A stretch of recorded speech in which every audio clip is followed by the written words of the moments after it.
जय हिंद दोस्तों। तो आप लोग कैसे हैं? आशा करते हैं अच्छे होंगे। तो हम अपने YouTube चैनल अमरेश सरस्सी भवन में आपका हार्दिक स्वागत करते हैं। तो हमारा ये जो सवाल है वो प्रश्नावली 3B कक्षा 10 गणित का है। तो उसमें हम लोग देखते हैं, लिखा है सवाल, समीकरण 7x+2y बराबर 22 में यदि y बराबर 1/2 हो तो x का मान ज्ञात कीजिए।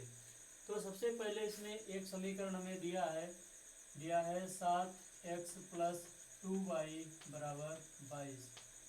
ये समीकरण हम एक मान लेते हैं। फिर आगे हमें इसमें दिया है कि y बराबर 1/2, तो y बराबर में 1/2, यानी हमें ये जो प्राप्त है ये y का मान प्राप्त है। ठीक है, y का मान प्राप्त है।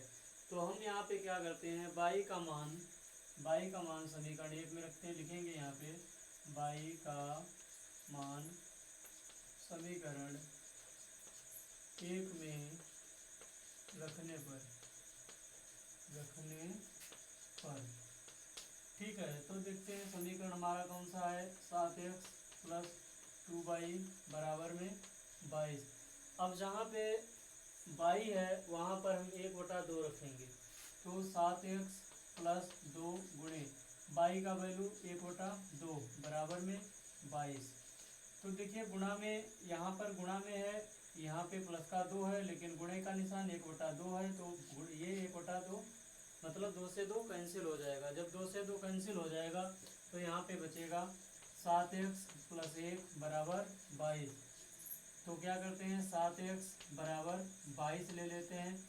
ये अगर बराबर के इधर दिया गया है तो प्लस रहेगा, उधर जाएगा तो माइनस, तो यहाँ पे प्लस का 1 है, इधर आएगा तो माइनस, तो 7x बराबर हो जाएगा, यहाँ पे 22 से 1 जाएगा तो बचेगा 21। कितना बचेगा, 21 बचेगा। फिर क्या करते हैं, हमें अब x का मान ज्ञात करना है, तो 21 के बटे में 7 आ जाएगा, 7 तियाँ 21, यानी जो x का वैल्यू होगा वो कितना हो जाएगा, 3।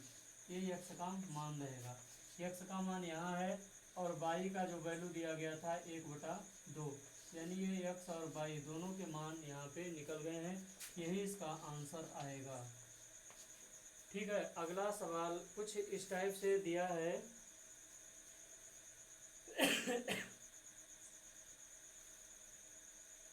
अगला सवाल है 2 नंबर, यहाँ पर ही देख लेते हैं। 2 नंबर में लिखा है कि हल कीजिए। यहाँ पे इसका दूसरा नंबर है, 2 नंबर, हल कीजिए। ये दूसरा नंबर का सवाल जो लिखा है, हल कीजिए, इसमें हमारा सवाल लिखा है 2x+3y बराबर 3y बराबर में 7 है, 3y बराबर 7, तो इसको समीकरण हम एक मान लेते हैं। उसके बाद हमारा दिया है y+3 बराबर 0, इसको हम समीकरण सेकंड मान लेते हैं। तो दूसरा सवाल था कि हल कीजिए, यहाँ पे लिखा है 2x+3y बराबर में 7, और ये समीकरण एक हो गया। फिर लिखा है y+3 बराबर 0, इसको समीकरण सेकंड मानते हैं। अब क्या लिखते हैं समीकरण सेकंड से। तो समीकरण सेकंड में क्या करना है, सबसे पहले समीकरण सेकंड को हल करते हैं। y+3 बराबर 0, तो ये हो जाएगा y बराबर में -3, यानी y का वैल्यू हो जाएगा, अगर बराबर के उधर, इधर +3 है, बराबर के जब उधर जाएगा तो ये -3 हो जाएगा, तो y का वैल्यू कितना हो गया, -3। अब देखते हैं y का मान, यहाँ पे लिखते हैं y का मान समीकरण एक में रखने पर। तो समीकरण हमारा एक कौन सा है, एक है 2x+3y बराबर में 7, ये समीकरण हो जाएगा फर्स्ट। तो हमें y का वैल्यू प्राप्त था, y का वैल्यू 2x+3 और y का वैल्यू कितना है, माइनस, यहाँ पे y का वैल्यू जो दे रखा है, y का वैल्यू दिया गया -3, तो गुणा में कितना रहेगा, -3, और बराबर में 7 हो जाएगा। तो ये हो गया 2x+3 और गुणे -3 बराबर में 7, इस टाइप से हो गया।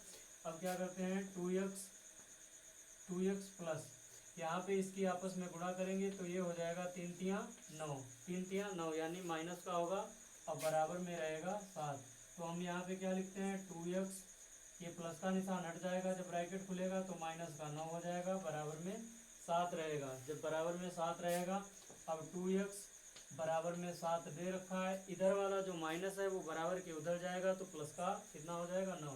तो प्लस का यहाँ पे हो जाएगा 9, तो 2x बराबर हो जाएगा 9 और 7, 9 और 7 को जोड़ा जाएगा तो जोड़ने पर ही हो जाएगा 16, यानी 2 अट्ठे 16।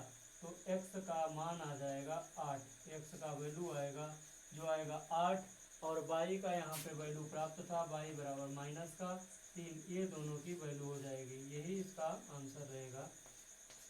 ठीक है,